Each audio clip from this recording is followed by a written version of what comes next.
乔任兴，我是东平市检察院的一名检察官。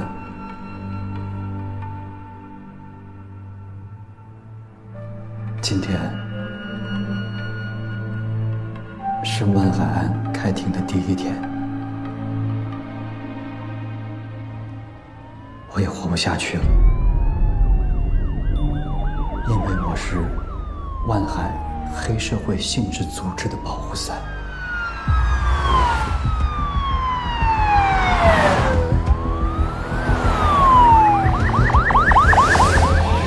各位观众，大家好，我现在正在东平市中级人民法院为大家进行现场报道。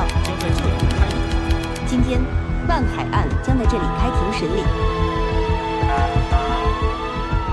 万海通过暴力手段强迫交易，低价强抢东平市物资集散中心。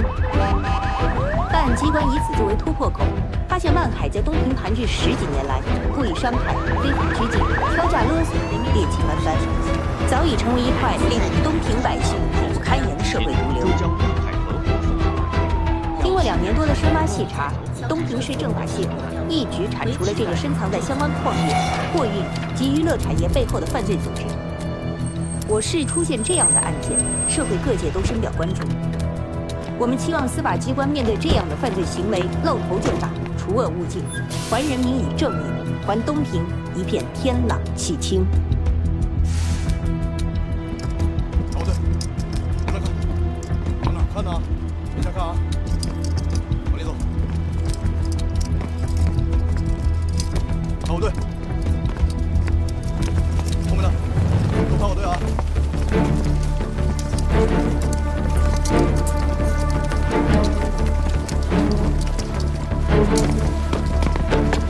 快点，跟上，跟上。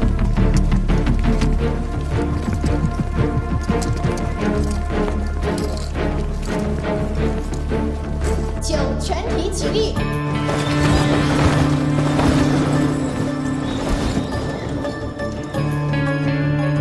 请审判长、审判员、人民陪审员入庭。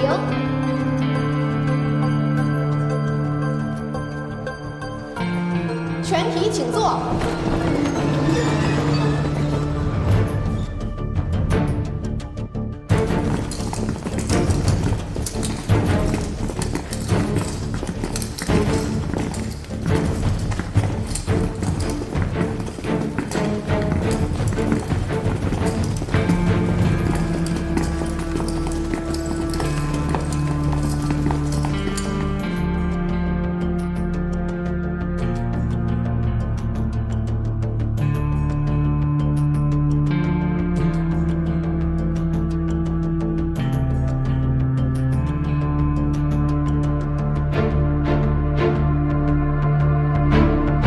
现在开庭，请公诉人宣读起诉书。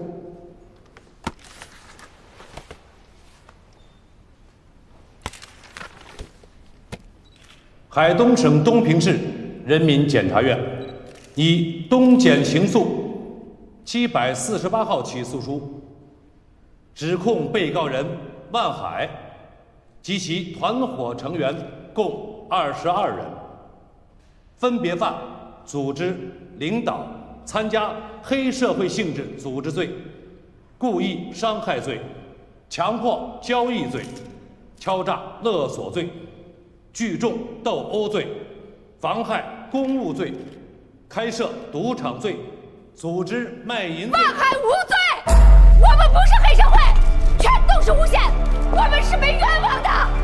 上海案与万海无关，都是有预谋的。法庭，代理法庭。张文静，闭嘴！你闭嘴！张文静说的对，我爸不是黑社会，黑社会。